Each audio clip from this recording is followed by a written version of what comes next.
This video is sponsored by Crypto Motors. Crypto Motors is the world's first digital automaker powered by Ethereum. They've been dropping super cool car NFTs for the last year or so, and they're gearing up for their latest drop, the Gen 1 Neon Roadster drop. This will include 150 NFTs across 5 colours. These drops sell out fast. You need to be on time if you want to get one. There will be 3 days of drops. Batch 1 launches on the 29th of July, batch 2 on the 30th of July, batch 3 on the 31st of July. All batches drop via OpenSea at 11:30 AM Eastern Standard Time. The batches will each have a different currency. The currencies are ETH, Animoca Brand's Rev token, and Whale Shark's Whale token. Check out all the details on the Crypto Motors Medium page. Thanks for the sponsorship. Hello and welcome to Blockchain Gaming World Daily with me, John Jordan. So today I just want to have a quick look at NFTs, and a sort of discussion really of NFTs. So we've got this situation now where people are calling it the NFT Summer, which is kind of funny because I guess we sort of had NFT kind of a fall last year with a whole bunch of stuff kicking off then, and then that's obviously gone into 2021. I guess what's interesting is we had early 2021 stuff like NBA Top Shot kicking off, and now 7 months later, that's the period of time in which people have been sort of building out these new collections. So it takes a certain period of time to get all the artwork together and get all the smart contracts written and all that sort of stuff, and get the project up and running. And 6 months, 7 months is sort of the time. So we're now seeing, following the start of the year, we're seeing like the second wave in 2021. But I thought it's interesting to see. I just kind of like coming to Crypto Slam and just seeing what's going on. So this is the 24-hour. This is in the last 24 hours how much trading was going on. And I think it's fascinating that even someone who's pretty into the space like me, there's this sort of stuff just comes up and you're just like, what on earth is that? What are gutter cat gangs? So some of these I know, obviously some of them pretty famous: Axie Infinity, CryptoPunks, Bored Ape Club now, Meebits, NBA Top Shop, Stoner Cats, Zed Run. Some of these have been around for a while, actually, kind of a few years. Some of them just seem to sort of come out of nowhere. And you sort of have no idea how the Lonely Alien Space Club has done $500,000. Obviously, you can kind of see the copycats. Bored Ape Yacht Club comes out as a sort of a weird sort of collectible thing, and then we have similar sort of kind of clubs coming out. So this isn't really to demean some of these sort of clear copycats or some of these other sort of projects. Some of them are pretty interesting. I think some of them obviously less so. But I think what is interesting is we can see, this incredible velocity around these sort of things. So it's not super difficult to create something. Remember, this is trading volume. So this is not necessarily the amount of money that these projects are generating in primary sales. This is people trading them. But it is interesting to see. And in some ways, that's sort of quite. Obviously, this is showcasing the sort of revolutionary nature of blockchain and NFT and the sort of consumer, because NFTs are basically really, for me, just sort of the easiest way for consumers to interact with blockchains and own these things. But what's interesting is when I look down this list, I see one game, I see another game, or there's a game coming for that. So I see actually one game, 2 games, 3 games in the top 20. As we go further up, do we have SoRare's not been doing so well? SoRare's done quite well in there. So in the top 10 we have Axie, we have SoRare, and we have Zed Run, which I guess you could all consider to be games. So 3 of the top 10. And it does make me realise that on my view on the gaming side is, while these NFT projects, it's fascinating how you can just sort of launch some artwork and maybe some sort of social glue around it and maybe some other interesting elements. I'm going to talk a bit about one of those in a minute. But I think as soon as you have successful games launching with NFTs, these numbers are the numbers we look at today. In many cases, to get in the top 10 are going to look very small. So if you can imagine. Even new blockchain games launching with this sort of NFT thing. So you have the kind of NFT, the collectible, may look super brilliant, but also has some game functionality in it as well. And because people are now being sort of used to sort of collecting NFTs, we can see that them collecting super high kind of production value NFTs that also are attached to a game. I think that can be very powerful. And as soon as these games start gearing up, and not even that they have these strong DeFi mechanics that we see with some games at the moment, just games in general build very sticky communities for very long periods of time. And certainly as these things go into months and years, as we've seen with Axie Infinity, being around for 3 years, now doing, this would seem incredible even a few months ago, $32 million of trading of the NFTs of Axie Infinity. Trading and breeding, I guess I should say. So I think, don't be surprised if in the end of this year, this is mainly filled up with the majority of these are now games. Because I think that's going to happen. Obviously, you can never exactly tell the time frame. But I kind of think where the collectible NFTs show us where the market's developing, and then games 10x that. Just because there's a lot more people are going to be collecting, are going to be in games. So at the moment, we've got 88 people with Stoner Cats, 71 in Meebits over the last 24 hours. These are pretty niche. Even NBA Top Shot, 5,000, 4,500. It's only the game here that has the big velocity. Games are just good at that. Games are mass market. Games are social. Games are more interesting than owning an NFT. Not that owning an NFT can't be interesting, but games are more interesting, I think. So that's the first thing to say. And I kind of think also that I've always been surprised that game companies have not been more aggressively into this market, because games companies spend a lot of time building beautiful art.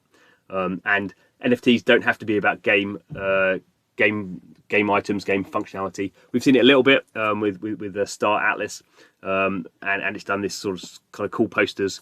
And I've often said to game developers, blockchain game developers, who are talking about doing pre-sales, I say, well, maybe you don't have to do pre-sales of your items, because I think that can be difficult. You're creating loads of artwork, you're creating pre-production artwork, you're creating kind of models. They don't have to be attached to the game. They can just be, you could do a super cool collection of these are the 10 characters, 100 characters in your game, or whatever, whatever your thing's going to be. They can be NFTs that are collectible. You make it clear they're not game items. They are purely collectibles. You don't have to sell them, so you don't have to make a lot of money on them. You can just start selling them off cheap, and then if people want to collect them, they'll collect them. So I think there are some really interesting opportunities for game developers here. Also, I think we are starting to see now game developers using NFTs to not so much to make money, but to kind of re-engage with audiences. If people are sort of giving them away, you can imagine I've been playing a game for a number of years, and the developer said, "Well, this is your cool kind of leveled up character. We're going to mint one an NFT for you for free." Is that going to make me less likely or more likely to play that game? Okay, it's going to make me more likely. There's going to be a really strong re-engagement, engagement retention mechanic. Whether that thing actually makes money, maybe I just keep it in my wallet. Maybe I can't even maybe it's a custodial wallet that I can't even get out of the game. I don't think that's a good thing to do, but maybe even at that level, NFTs can be a massive engagement, marketing kind of mechanic for the games industry. And I think we'll see that, that's low-hanging fruit. That's in the next kind of 6 to 12 months. Another thing I did want to point out, and this is not particularly about games, but I thought it was super cool, is VEEFRIENDS. So VEEFRIENDS, I'm slow to lots of things, and VEEFRIENDS is basically the NFT project from Gary Vee. I didn't really know who Gary Vee was, which is kind of my bad because he's pretty famous. Super smart guy. Just listen to a podcast with him, brilliant podcast on it's called How I Built This with Guy Raz, kind of US podcast where he talked to entrepreneurs. He's brilliant podcast actually. So really started to look at VEEFRIENDS in particular. So we look at VEEFRIENDS here. It's a bit difficult to see, but VEEFRIENDS is a fairly successful sort of project. And Gary Vee is all sort of about social media. That's where he became famous. He actually had a wine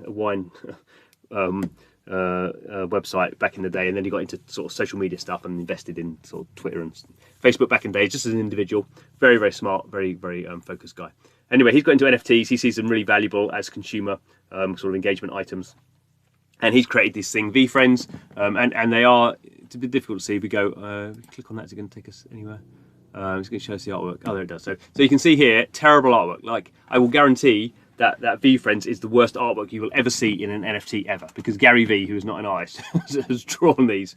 But why? So why are these valuable? Well, obviously Gary Vee has a massive community, millions and millions of people. He's written books. Over the last 10 years, people have been following Gary Vee. He's like a very smart entrepreneur guy. So people are interested in what he wants to say. But these, as it suggests down here, this is a warthog, but this is also an admission warthog. So Gary Vee has created these NFTs. They're called VEEFRIENDS. They're part of his community. Be part of the community with Gary Vee. But also you can, they gain you admission to 3 conferences. So over in 2022, 2023, and 2024, Gary Vee is holding a big conference, and people who own his NFT are going to get free access to that conference. And there's different sort of levels. So you can buy like I can't remember what it's called. Like you can buy access to breakfast and lunch with Gary Vee by owning specific NFTs. So this is super cool because this is exactly sort of the opposite of what I was saying about the game stuff, where it's super fine art and you want to own it because it's beautiful. NFTs don't have to be about that. I think fine art, can be really good. But in the case of Gary Vee, he's made a utility NFT that gets you access. In some cases, very close access to him. You can have dinner with him. You can have a FaceTime with him, whatever. Not FaceTime, whatever. Zoom. And this is just the fact that it's terrible artwork drawn by Gary Vee. It doesn't matter because these things are. This is now just being sold for $22,000.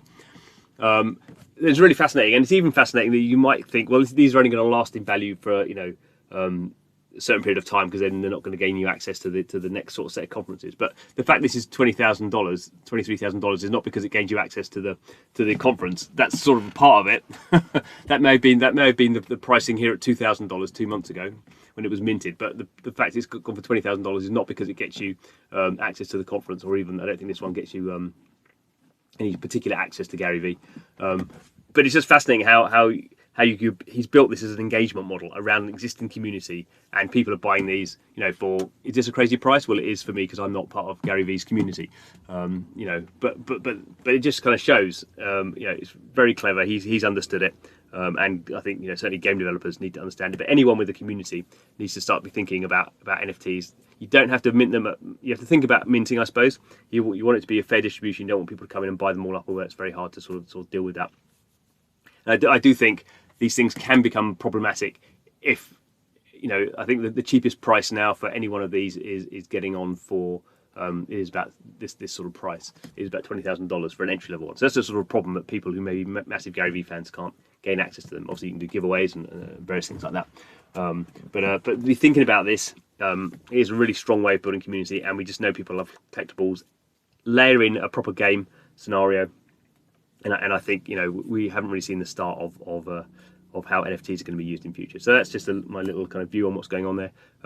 Definitely check out what Gary Vee's doing. And the other thing is, with most games, games do now have these communities who do have meetups. It doesn't have to be a massive big conference. It can be very simple things. I think you should be experimenting with, particularly if you're doing it, if you can do it at a level where people are buying in at $5-10. I think that's pretty interesting, because wouldn't you want to, in some ways, reward your most fanatical people in your community? Because when you launch it, it's going to be your community. It's not going to be, if you're a little project, you're not going to have the sort of the Gary Vee kind of price velocity. These things can be really valuable, and the price never goes over $100. I think we are slightly confused sometimes by these very big kind of values that these things sell for. It doesn't have to be like that. The community will decide, but you can build strong engagement without that financial value. Anyway, that's all for today. Thanks for watching. This is Blockchain Gaming World, where we are thinking how this is all going to change the gaming sector, and certainly it is. So keep it here. Please subscribe to the channel, and see you again soon.